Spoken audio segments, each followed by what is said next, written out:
Olá, hoje a gente vai fazer uma análise assim bem profunda de um conjunto de textos que propõe uma releitura radical de um conceito bem antigo, o do anticristo. E é interessante porque as fontes que a gente recebeu, elas abandonam completamente aquela imagem clássica, né? Totalmente. Aquele vilão com chifres ou, sei lá, um líder mundial carismático. Isso, em vez disso, a discussão vai para um lugar muito mais próximo, quase íntimo. Exato.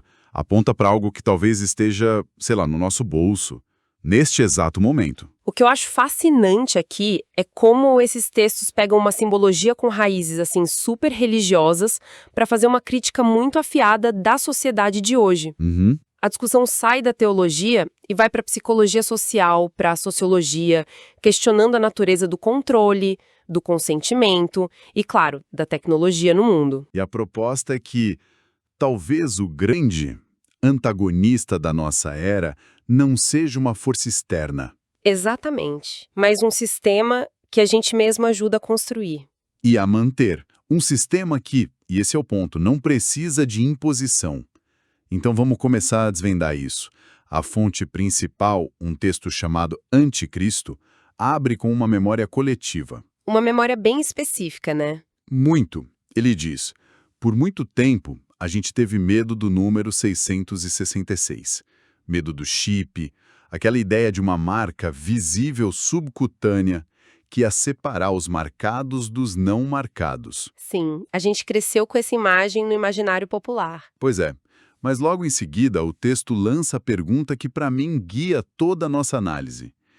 E se a marca nunca precisou ser implantada? E essa pergunta muda tudo. Ela vira a chave. A narrativa tradicional, seja religiosa ou até em ficções distópicas, era sempre sobre um controle imposto pela força. Coerção, né? Um estado totalitário que te obriga a aceitar a marca. Exato. E o que este texto argumenta é que o controle mais eficiente, o mais duradouro, ele não é violento. Pelo contrário. Nas fontes, ele é descrito como confortável, prático. E o mais importante, voluntário. Voluntário. Esse é o ponto. Mas até que ponto ele é realmente voluntário?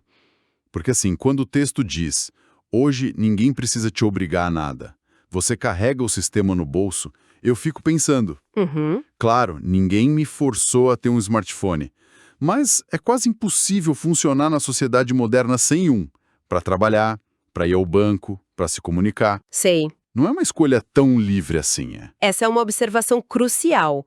O voluntariado aqui é muito sutil. Não tem uma arma apontada para sua cabeça, mas existe uma pressão social e econômica gigantesca. Sim, Você escolhe participar para não ser excluído. E é dentro dessa participação que o mecanismo se instala. A fonte continua, né? O sistema atualiza sozinho, afeita os termos sem ler. e essa parte aceita os termos sem ler, vamos ser honestos, é a experiência universal de instalar qualquer coisa nova. Com certeza. Quem é que lê aquele documento de 50 páginas? Ninguém. A gente só quer usar o serviço. Exatamente. E esse pequeno ato, repetido bilhões de vezes por dia, é a base do sistema. É o que a gente pode chamar de consentimento sem consciência. Boa definição. A gente dá permissão para que o sistema opere, colete nossos dados, mapeie nossos comportamentos, até influencie nossas decisões. Tudo em troca de conveniência. É uma negociação. É uma negociação que a gente faz o tempo todo, muitas vezes sem nem perceber. Ok. Então, o controle é voluntário, está no nosso bolso, e se baseia nesse nosso consentimento passivo. Se é tão óbvio, por que aquela paranoia antiga com o chip simplesmente sumiu? A fonte tem uma observação curiosa sobre isso. Ela diz, repara numa coisa curiosa, ninguém mais fala do chip. E o texto sugere que o silêncio não é porque o perigo foi embora. Mas porque ele mudou de forma. Ele se tornou abstrato, difuso. Exato. A ideia de um chip físico era concreta. Era fácil de visualizar, fácil de temer. Agora, a marca não estaria mais na pele, mas sim, como diz o texto, no comportamento, no padrão, na repetição. Ou seja, não é mais um identificador único, um código de barras tatuado em você. Não, é algo muito mais valioso para o sistema, a previsibilidade do seu comportamento. E isso se conecta de um jeito impressionante com a outra fonte que a gente tem, a citação de O Ponto Cego, Sim, perfeito. que diz: o ponto cego não é o que você não vê, é o que você se recusa a questionar. A marca não está escondida, ela está nos nossos padrões diários, que são tão normais para a gente que a gente se recusa a questionar. Exatamente, o sistema se escondendo à vista de todos. É isso. O ponto cego é exatamente esse. A gente não questiona nosso padrão de consumo, nosso padrão de interação online, nosso padrão de busca por informação, e o sistema não precisa te marcar. Ele só precisa analisar esses padrões para prever, com uma precisão que chega a ser assustadora. Qual vai ser seu próximo passo, né? Seu próximo clique, sua próxima compra, sua próxima opinião. A repetição é a nova marca. Isso nos leva para a reinterpretação do número 666, que é uma das partes mais interessantes das fontes para mim. É muito boa. A explicação é que o número 6 simbolicamente sempre representou o homem, o ser humano incompleto, falho, em construção. Sendo o 7 é a perfeição divina, né? O 6 é a imperfeição humana. Exato. E o 666 então não seria uma figura demoníaca, mas algo muito mais moderno, o homem replicado, escalado, normalizado. É a ideia de que a falha humana, em vez de ser corrigida, ela é transformada em método. E aplicado em escala industrial. O texto é bem taxativo nisso. Ele diz que é quando o erro vira sistema, quando a consciência vira exceção. Isso é algo que a gente vê todo dia. Pensa, por exemplo, no design de um feed infinito numa rede social. A falha humana, o nosso 6, é a nossa dificuldade em resistir a um fluxo constante de pequenas recompensas, sabe? Doses de dopamina, como um like ou um vídeo novo. A gente sabe que devia parar de rolar a tela, mas não consegue. O 666 é o algoritmo que transforma essa nossa vulnerabilidade num modelo de negócio multibilionário. Ele não corrige a nossa falta de autocontrole, ele a explora. O erro vira a arquitetura do sistema. Perfeito. Outro exemplo, as bolhas informacionais. A nossa falha é o viés de confirmação, aquela tendência de buscar o que confirma o que a gente já acredita. O sistema, em vez de nos desafiar, Te dá mais do mesmo. exatamente, cria um algoritmo que te alimenta exclusivamente com isso, solidificando o erro e o escalando para milhões de pessoas. A consciência, o ato de questionar, vira a exceção à regra. E quem comanda esse sistema? Porque a gente sempre imaginou um vilão com nome, com rosto, um gênio da tecnologia, um ditador. Um inimigo claro. Isso. Mas a fonte descreve um anticristo sem rosto. Um que não precisa governar países. Ele governa decisões, desejos, silêncios. Essa ideia de governar silêncios é muito poderosa. Muito. O que não é dito. O que é tirado da pauta. E a afirmação mais impactante é que ele não te pede fé, te pede adesão. Essa distinção é a chave para entender tudo. Fé exige crença, exige um salto de convicção, um compromisso ideológico. Certo. Adesão, por outro lado, exige só participação.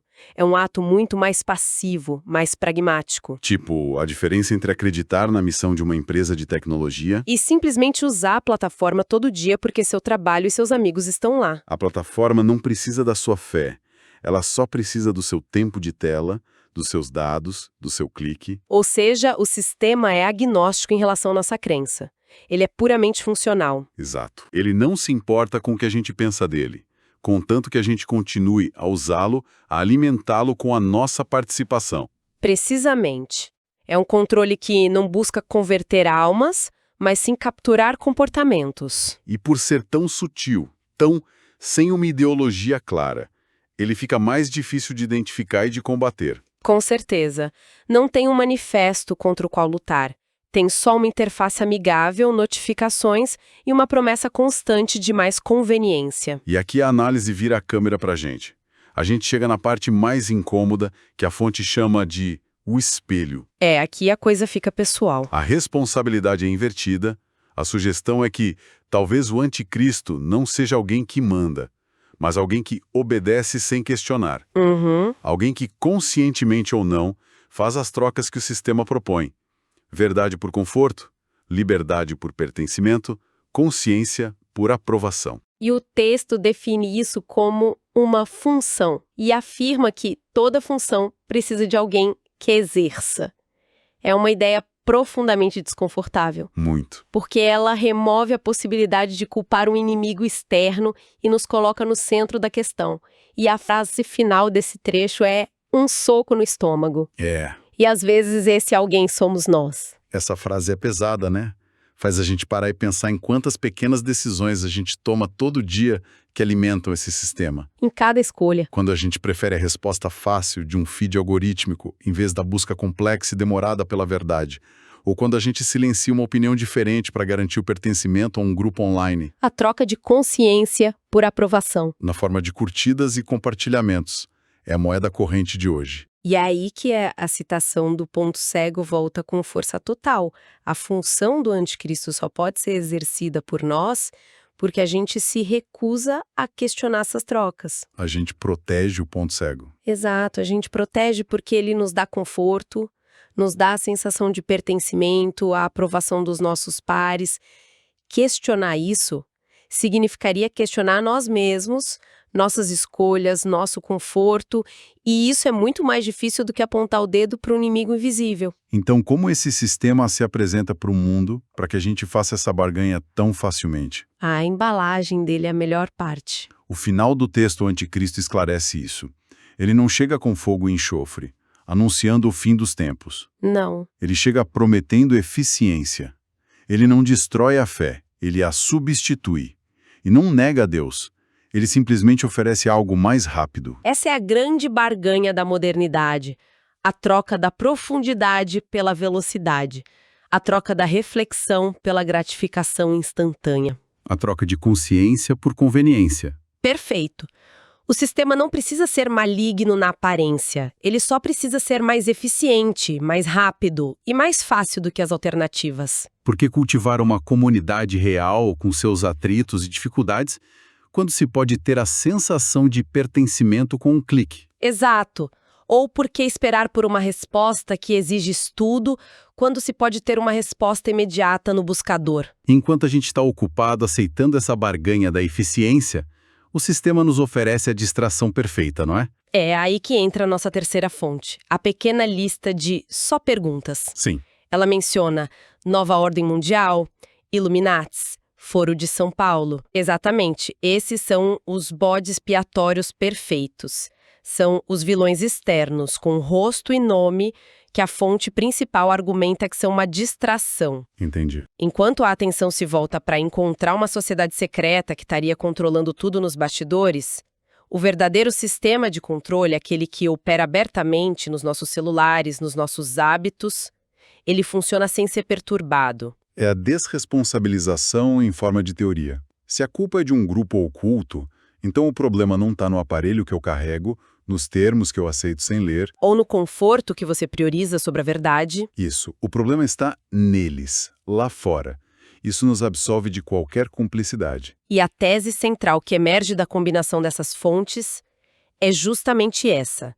Talvez o foco obsessivo nessas teorias seja ele mesmo o maior ponto cego. A recusa final em questionar o próprio comportamento. Exato. Enquanto procuramos um inimigo nas sombras, o sistema que realmente molda nossas vidas opera à luz do dia, disfarçado de progresso, de inovação, de conveniência. E a conclusão da fonte principal amarra toda a nossa jornada aqui. O medo nunca foi o chip. O erro foi achar que o problema não éramos nós. É uma frase demolidora. Em resumo, o que essas fontes propõem é uma virada de perspectiva de 180 graus.